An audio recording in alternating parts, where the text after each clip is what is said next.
السلام علیکم ورحمۃ اللہ وبرکاتہ۔ آج ترجمہ انشاءاللہ ہم یہاں سے کریں گے۔ وَوَزَّعَتْ أُمِّ اللَّحْمَ عَلَى الْمَسَاكِينِ وَالْأَقَارِبِ وَالْأَصْدِقَاءِ وَطَبَخَتْ لَنَا أَيْضًا فَمَا تَغَدَّيْنَا إِلَّا بِلَحْمِ أُضْحِيَّتِنَا وَتَوَفَّرَ كَثِيرٌ مِّنَ اللَّحْمِ فاحتفظت به أمي وأيبسته ولم نزل نأكل من هذا القديد مدة طويلة۔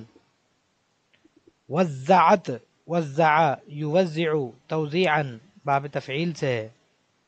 دیکھو میں یہ بتاتا ہوں کہ باب تفعیل سے یا باب افعال سے ہے، اس کا مطلب یہ ہوتا ہے کہ اب اس کا آپ کو فعل امر، فعل اور اسم الفاعل اور اس کا مصدر مجھے بتانے کی ضرورت نہیں ہے، آپ کو آٹومیٹکلی پتہ ہونا چاہیے۔ جب میں نے وزع باب تفعیل سے بتا دیا، اب آپ کو باب تفعیل اگر یاد ہوگا کہ فعل یفعل تفعیلا، یا اس کی کوئی ایک مثال آپ نے یاد کی ہوگی، قبل یقبل تقبیلا یا صرف یصرف تصریفا، تو بس اسی وزن پر اس کو بھی ڈھال لینا ہے۔ وزع یوزع توزیعا فهو موزع، وزع یوزع توزیعا فهو موزع، اور اس سے امر آئے گا وزع، تو تقسیم کر۔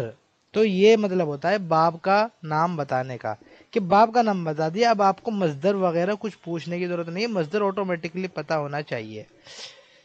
تو وزع باب تفعیل سے تقسیم کرنے کے معنی میں آتا ہے۔ تو وزعت امی، وزعت فعل ماضی ہو گیا، امی اس کا فاعل ہو گیا، کہ میری امی نے تقسیم کیا۔ کیا تقسیم کیا؟ اللحمہ مفعول بن رہا ہے، گوشت کو تقسیم کیا، علی المساکین والاقارب، مسکینوں کو اور رشتہ داروں کو، والاصدقاء اور دوستوں کو، غریبوں کو بھی، رشتہ داروں کو بھی اور دوستوں کو بھی۔ علا کا ترجمہ کریں گے، کو کا ترجمہ کریں گے۔ دیکھو اگر آپ علا نہیں لگائیں گے تو پھر اللحمہ المساکین والاقارب ہو جائے گا، تو پھر گوشت کے ساتھ ساتھ مسکینوں کو بھی تقسیم کر دیا، مطلب مسکین کو ہی بانٹ دیا، ایک دم ترجمہ غلط ہو جائے گا۔ تو علا لگاتے ہیں مطلب کن کے درمیان تقسیم کیا، تو علا لگاتے ہیں جن کو بھی آپ تقسیم کریں گے۔ مثال کے طور پر ہمیں کہنا ہے کہ جو ہے پرنسپل نے کامیاب ہونے والے طلبہ کو انعامات تقسیم کیے، تو کیا عربی بنے گی؟ تو پہلے وزع، تقسیم کرنے کی عربی بنے گی وزع، تقسیم کیا کس نے؟ پرنسپل نے۔ تو عمید یا تو العمیدو کہہ لو، وزع العمید، یا عمید المدرسہ کہہ لو کہ مدرسہ کے پرنسپل نے۔ وزع العمید کیا تقسیم کیے؟ انعامات، الجوائز مفعول بن جائے گا، کن کے درمیان تقسیم کیے، کہاں تقسیم کیے، یہ کن کو دیے؟ کامیاب ہونے والے طلباء کو۔ تو علی الفائزین، کامیاب ہونے والوں کو، تو علا لگایا میں نے یہاں پہ، بغیر علا کے کام نہیں چلے گا۔ یہ بین بھی لگا سکتے ہیں، بین الفائزین، لیکن بین سے اچھا علا ہے، ٹھیک ہے۔ تو ان کے جو ہے کامیاب ہونے والوں کو انعامات تقسیم کیے۔ تو یہاں پر علی المساکین، دیکھیے المساکین، یہ مساکین الف الجمع ہے، جو سین کے بعد جو الف آ رہا ہے یہ جمع کا الف ہے۔ عربی میں قاعدہ یہ کہ الف جمع کے بعد اگر دو یا دو سے زیادہ حرف ہوں تو وہ غیر منصرف ہو جاتا ہے، مطلب اس پر زیر نہیں آ سکتا، نہ اس پر تنوین آ سکتی، سمجھ رہے ہیں؟ تو پھر یہاں پر پھر زیر آیا ہوا ہے، تو ظاہر سی بات ہے جب اگر لیکن اس پر الف لام آ جاتا ہے، اگر کسی غیر منصرف پر الف لام آ جاتا ہے تو پھر وہ اس پر زیر آ سکتا ہے، وہ زیر کو قبول کر لیتا ہے، اس لیے یہاں پر زیر آیا ہوا ہے، ٹھیک ہے۔ ایسے اقارب میں بھی دیکھو، اقارب میں بھی الف جمع کا ہے، اقا، اس کے بعد دو حرف آ رہے ہیں تو یہ بھی کیا ہونا چاہیے؟ غیر منصرف ہونا چاہیے، اس پر بھی زیر نہیں آنا چاہیے، لیکن یہاں پر بھی زیر آیا ہوا ہے۔ اس کی وجہ بھی یہ کہ یہاں پر الف لام لگ گیا ہے، اگر الف لام نہ ہوتا تو یہ ہوتا علی مساکین و اقاربا، ایسے ہوتا، سمجھ رہے ہیں؟ وہ اصدقائن ایسے ہوتا۔ دیکھیں اصدقاء میں الف کے بعد نہیں ہے، الف کے بعد صرف ایک ہی حرف ہے، ٹھیک ہے۔ تو میری امی نے تقسیم کیا گوشت فقیروں کو، رشتہ داروں کو، دوستوں کو، یہاں پر لیکن یہ اصدقاء بھی غیر منصرف ہے، لیکن اس کی وجہ دوسری ہے، سمجھ رہے ہیں؟ اس میں جو ہے الف اور حمزہ آیا ہوا ہے، ٹھیک ہے، تانیث، گویا تانیث کا اس کے اندر رول چل رہا ہے، الف حمزہ، حمزہ وہ الف ممدودہ بولتے اس کو، الف ممدودہ، تو الف ممدودہ جس بھی اسم میں آ جاتا ہے تو وہ کیا ہو جاتا ہے؟ ہمارا غیر منصرف ہو جاتا ہے۔ یہ غیر منصرف کا بیان بہت طویل بھی ہے، یہ سب گرامر میں ہم لوگ جو ہے پڑھاتے ہیں۔ وَطَبَخَتْ لَنَا أَيْضًا، طبخت اور انہوں نے پکایا، کس نے؟ امی نے، امی نے پکایا، لنا ہمارے لیے، ایزن بھی ہمارے لیے بھی پکایا امی نے۔ فما تغدینا الا بلحم اضحیتنا، تغدا باب تفعل، اب دیکھو باب تفعل بتا دی میں نے کافی ہے، اب آپ کو اس کا مضارع، اس کا مصدر، اس کا مجہول، اس کا اسم الفاعل، اس کا اسم المفعول، وہ سب آپ کو خود ہی پتا ہونا چاہیے۔ اگر آپ کو نہیں پتا ہے اس کا مطلب آپ کو ابواب یاد نہیں ہے، آپ کو پھر پہلے کہاں جانا پڑے گا؟ ابواب یاد کرنے پڑیں گے، اس کے بعد بھی آپ اس کو کیا کر پائیں گے؟ کیچ کر پائیں گے۔ تو تفعل یتفعل تفعلا اگر ویسے یاد کیا ہوگا تو آپ تغدا یتغدا تغدیا آپ ویسے ہی یاد کریں گے۔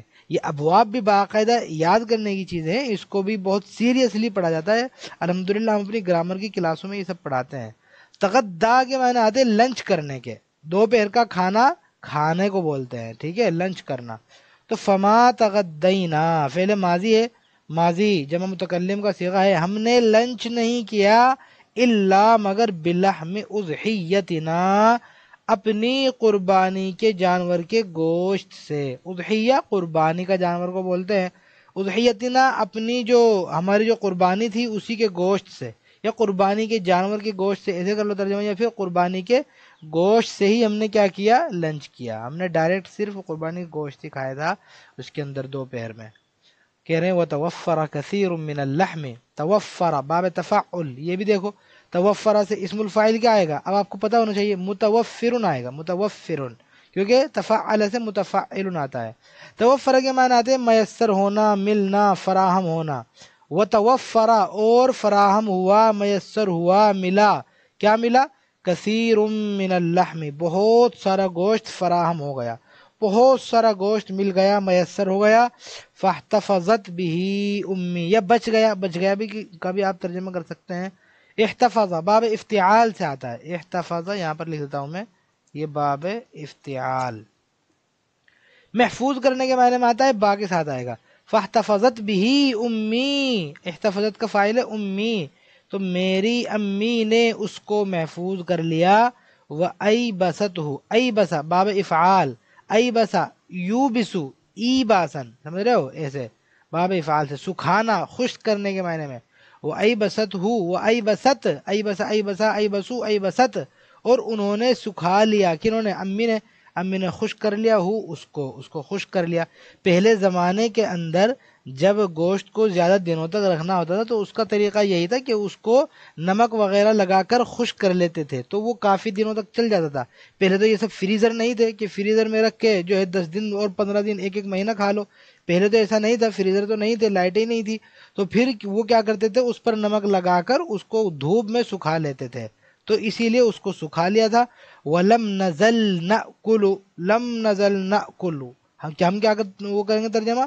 ہم برابر کھاتے رہے۔ زال یزالو ہٹنے کے معنی میں، لم نزل ہم نہیں ہٹے، کس چیز سے نہیں ہٹے؟ نأکلو کھانے سے، ہم کھاتے رہے، ہم برابر کھاتے رہے، کس میں سے؟ من ھذا القدید، اس گوشت سے۔ قدیدن، قدیدن کے معنی آتے ہیں نمک لگا کر دھوپ میں سکھایا ہوا گوشت، ہے نا، نمک لگا کر دھوپ میں سکھایا ہوا گوشت، تو اسی کو بتا رہے ہیں کہ من ھذا القدید، اس گوشت سے۔ گوشت کون سا تھا؟ وہ نمک لگایا ہوا گوشت تھا، وہ ایک دم تازہ نہیں تھا، لحم مطلب تازہ گوشت ہو گیا، سمجھ رہے ہو؟ لیکن قدید جو رکھا ہوا پرانا گوشت ہے اس کو بتا رہے ہیں کہ ہم برابر کھاتے رہے اس گوشت سے، کب تک؟ مدتن طویلتن، ایک لمبی مدت تک ہم اس کو کھاتے رہے۔ موصوف صفت بن کے ہمارا یہ ظرف جو ہے زمان بننا ہے، مفعول فی بننا ہے۔ وَكَانَتْ فِي أَيَّامِ الْعِيدِ الثَّلَاثَةِ مَآدِبُ كَثِيرَةٌ، دیکھو یہاں پر الف جمع آدب، الف الجمع ہے، جمع کے بعد دو حرف ہیں، تو دیکھو یہ ہمارا غیر منصرف ہو گیا، تنوین آ ہی نہیں سکتی۔ اگر اس پر الف لام ہو جاتا المآدب پھر تو اس پر زیر آ سکتا تھا، یعنی الف لام لگ کے تنوین آئے گی نہیں، خیر۔ وَكَانَتْ فِي أَيَّامِ الْعِيدِ الثَّلَاثَةِ، اور عید کے 3 دنوں میں، ایام العید الثلاثہ، عید کے 3 دنوں میں، کانت ہوئی، کیا ہوئی؟ کانت کا اس میں معادب کثیرتن، موصوف صفت ہے، دیکھو بہت ساری دعوتیں، معدوبتن جمع معادب، دعوت طعام، دعوت کو بولتے ہیں، تو معادب کثیرہ موصوف صفت، بہت ساری دعوتیں کانت ہوئیں عید کے 3 دنوں میں۔ وکانت ایام اکل و شرب، یعنی وکانت تلک الایام، یا وکانت ایام العیدی، اور وہ عید کے جو دن تھے وہ کیا تھے؟ ایام اکلن و شربن، کھانے اور پینے کے دن تھے۔ دیکھو اکلن مصدر ہے، شربن مصدر ہے، کھانا اور پینے کے دن تھے وہ۔ یہ کانت کی خبر ہے، سمجھ رہے؟ مضاف مضاف الیہ مل کے کانت کی خبر ہے۔ کانا کا اسم گویا اسی کے اندر ہم چھپا ہوا مانیں گے، اور اس سے مراد کون ہوں گے؟ عید کے دن ہوں گے۔ وہ عید کے دن کھانے اور پینے کے دن تھے۔ وقد دعا أبي ليلة يوم العيد جماعة من أصدقائه وجيرانه وصنعت أمي طعاما ملونا فأكثرت وأطابت۔ وقد اور یقیناً یا بے شک، دعا بلایا، ابھی میرے ابو نے، لیلۃ یوم العید عید کے دن کی رات، عید کے دن کی رات کو میرے ابو نے دعوت دی یا بلایا۔ کس کو بلایا؟ دعا کا مفعول ہے یہ جماعتن، جماع کے معنی تھے کچھ لوگ کے، جماعت کے کچھ لوگوں کو بلایا۔ وہ لوگ کون تھے؟ من اصدقائہ انہی کے دوستوں میں سے یا اپنے دوستوں میں سے، وجیرانہ جارن کی جمع جیران پڑوسی کے معنی میں آتا ہے، اور اپنے پڑوسیوں میں سے، جیران جمع ہے، اپنے پڑوسیوں میں سے اور اپنے دوستوں میں سے کچھ لوگوں کو میرے ابو نے عید کے دن کی رات بلایا۔ وصنعت امی اور میری امی نے بنایا، صنع یصنع بنانا، کیا بنایا؟ طعاما ملونا، ملون لون یلون باب تفعیل سے اسم المفعول ہے ملون، جس کو رنگ کر دیا گیا ہو، رنگ برنگے کے معنی میں، طرح طرح کے، رنگ برنگے۔ طعامن ملون موصوف صفت کے رنگ برنگے کھانے بنائے، سمجھ رہے ہو؟ میری امی نے رنگ برنگے کیا بنائے؟ کھانے بنائے۔ فاکثرت تو کھانے بھی کیسے؟ فا تو اکثر کسی کام کو بہت زیادہ کرنا، تو اکثرت میری امی نے زیادہ کیا، کون سا کام؟ یعنی یہ کھانا بنانے کا، تو کیا ترجمہ کریں گے اکثرت کا؟ تو میری امی نے خوب کھانا بنایا، اکثرت خوب بنایا۔ وہ اطابت، اطابہ باب افعال سے کسی کام کو اچھا کرنا، وہ اطابت اور امی نے اچھا بھی بنایا، یہ نہیں کہ زیادہ بنانے کے چکر میں وہ شوربہ بہت زیادہ کر دیا اور جو ہے وہ پھر اس میں کچھ وہ نہیں آیا مزہ، بلکہ اچھا بھی بنایا، ٹیسٹی بھی بنایا۔ فاکثرت و اطابت تو امی نے خوب کھانا بنایا اور خوب اچھا بھی بنایا۔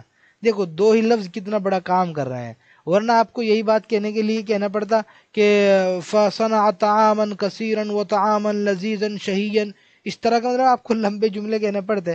لیکن دیکھو یہ کتنا فصیح، یہ کتنی فصیح عبارت ہے، کتنا اچھا جملہ ہے کہ فاکثرت و اطابت، بس خالی دو لفظوں نے اس پوری بات کو اپنے اندر لے لیا کہ امی نے خوب کھانا بنایا اور خوب اچھا بھی بنایا۔ ٹھیک ہے بس انشاءاللہ اتنا ہی رکھتے ہیں، باقی اگلی ویڈیو میں۔ والسلام علیکم ورحمۃ اللہ وبرکاتہ۔